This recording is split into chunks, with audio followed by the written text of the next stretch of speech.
Hello. I had an interesting time last night. Yesterday afternoon, we have these russet potatoes in a bowl in the kitchen, and they've been in there for a little while, a couple weeks. And I picked one, without eyes, but it was a tiny bit soft. It wasn't like, there wasn't juice coming out of it or anything. It felt fine. It just seemed like it was a little old. And I put it in the air fryer. I put it in for a long time. I put it in for 15 minutes and then I cut it so that I could get a little bit of crispy skin going, and I did, and it was great.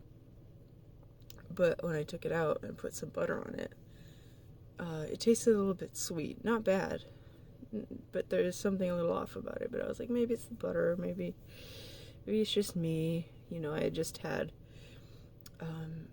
some dark chocolate and nuts, almonds and stuff. I got a little mix at the market earlier. So maybe that was still hanging around in my mouth. So it was fine. I just wanted a potato. Nothing special. But later, after an hour or two, my stomach started hurting. And not to be gross, but I started getting a little bit of gas. Not crazy, but I knew when my stomach started hurting, I was like, oh, that potato was bad.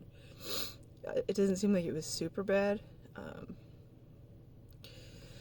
But for a couple hours last night, it was pretty miserable. I was just laying in bed, kind of cold, kind of just like, I don't want to do anything. I don't even want to listen to anything. And I don't know if I fell asleep or just sat there suffering. But eventually, I had a plastic bag next to me because I wasn't sure if I was going to throw up. And my computer was on, but I couldn't get out of bed to get on it. I had my phone on me, but I wasn't really able to focus on Google search. So I called my best friend in Rochester, New York, to look up if I were to throw up, if it would burst my varices, because I'm very afraid of that. That is probably the thing I'm most afraid of in the world right now is bleeding, variceal bleeding.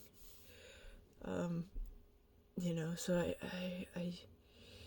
I've looked it up before, and there's really not a lot of information on Google on how to care for varices, really, like what not to do.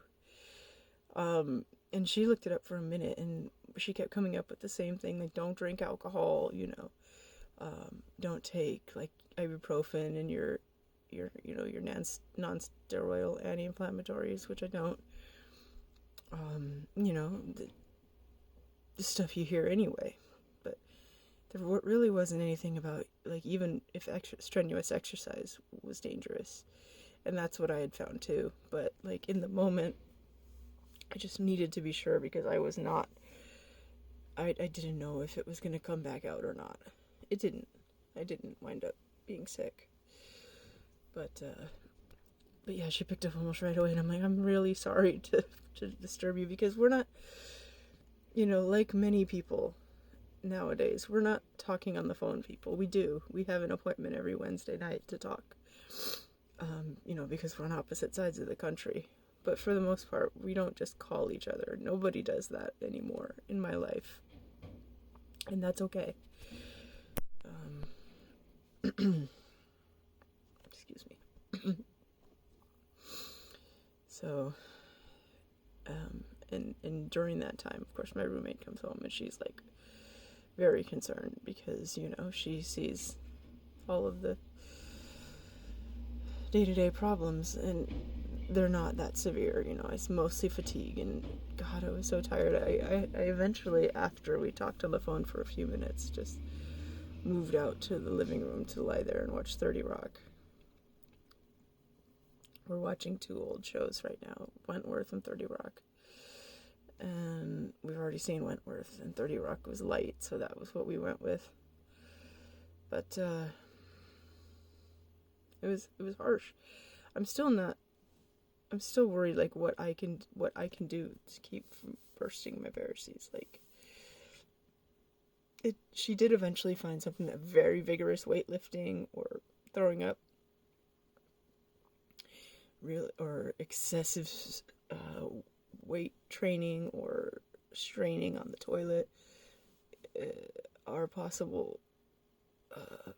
Can possibly cause varices to rupture, but even, if you only find one thing that says that, is it true?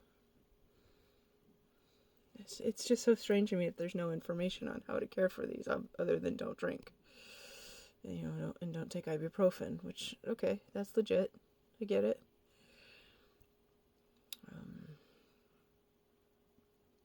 I feel a lot better this morning. A little bit ugly inside, but nothing. I don't think it's going to be a lasting illness. I think once the potato moved out of my stomach, it was fine. I don't think it was that bad. I think it was just, I've got the varices, the gastropathy. I've got issues in my stomach, and any little thing will irritate it. Bad potatoes are bad news. But I think I've managed to weather this storm.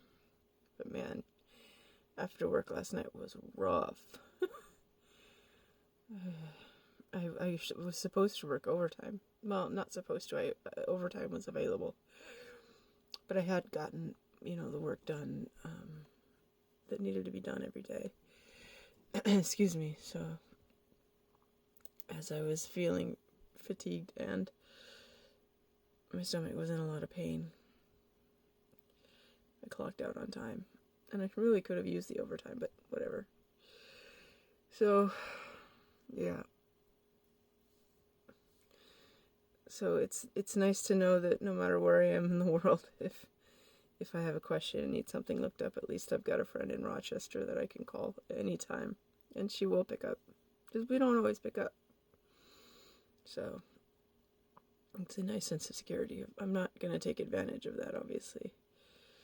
I'm only going to call when I really, really need to, but... So thank you, Heather, for answering the phone, if you ever see this. And I think that's it for today. Thank you for watching, and I will talk to you later.